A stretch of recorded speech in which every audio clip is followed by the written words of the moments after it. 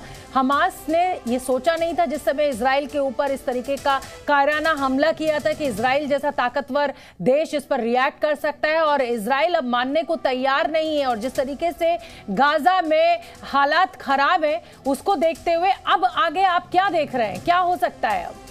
देखिए शुभ्रा, इस मामले पे मैं आपसे थोड़ा सा असहमत हूं। जाहिर तौर पर हमास और इजराइल के बीच में जिस तरीके के रिश्ते हैं उन्हें बहुत अच्छी तरीके से पता था कि 7 अक्टूबर जैसी घटना के बाद में एक जोरदार और एक बड़ी प्रतिक्रिया इजराइल की तरफ से आएगी। शायद कहीं ना कहीं ये एक ट्रैप भी था, लेकिन इस ट्रैप के अंदर फंसे हुए हैं वो मासूम लोग जो इसका शिकार बन रहे हैं। इजराइल के फोर्सेस का अगर आप रुख देखें, आज 27वां दिन है इस लड़ाई का। इसके अंदर ग्राउंड ऑपरेशन में अब इजराइल की फोर्स उतर चुकी है। इजराइल के अगर रक्षा मंत्री का बयान आप देखें, योव गलांत ने सबसे पहले दिन भी जब ये ऑपरेशन शुरू होने जा रहा था तब उन्होंने कहा था कि ये लड़ाई लंबी चलने वाली है। लंबी लड़ाई का मतलब यह होता है कि जब ग्राउंड पर आप उतरते हैं तो आप डोर बाय डोर क्लियरेंस कर रहे हैं, यानी एक एक बिल्डिंग का क्लियरेंस करने के इरादे से इजराइल की फोर्सेस जमीन पर उतरी हैं। एक तरफ उसकी जो वायुसेना है वो जमीन से आसमान से आग बरसा रही है, और दूसरी तरफ जमीन से वो ऑपरेशन शुरू कर चुके हैं। इस तमाम चीजों का मतलब यह है कि फिलहाल इजराइल अभी रुकता हुआ नजर नहीं आ रहा है। जाहिर तौर पर इस स्थिति का फायदा उठाने की कोशिश, चाहे वो मानव शील्ड से हो, चाहे बंधकों से हो, चाहे इस मामले को लेकर हल्ला मचाने से हो, जिस तरीके के विरोध प्रदर्शन आपको पश्चिमी देशों में देखने को मिले हैं,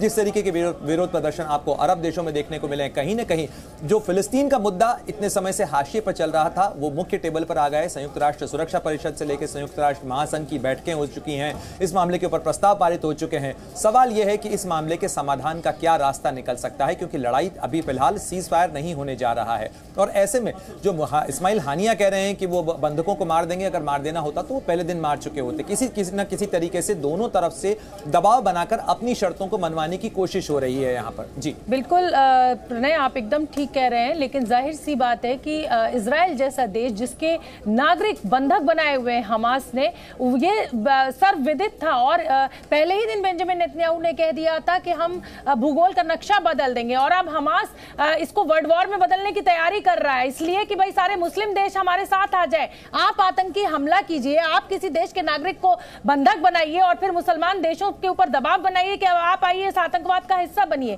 प्रणय, आप बने रहिए। मैं इस समय बड़ी खबर अपने दर्शकों को बता दूं, इन दिनों दुनिया भर में इजराइल और फिलिस्तीन के समर्थन या विरोध में प्रदर्शन चल रहे हैं, लेकिन इन सब से हटकर एक ऐसी भी तस्वीर है जिसे देखकर हर किसी का दिल भर आ रहा है। दरअसल इजराइल की संसद में हमास की क्रूरता की तस्वीरें इजरायली सांसदों को जब दिखाई गई तो ज्यादातर सांसद उन तस्वीरों को देख ही नहीं पाए।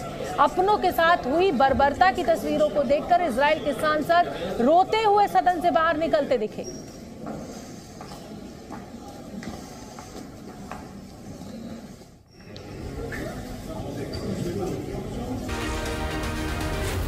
Z News.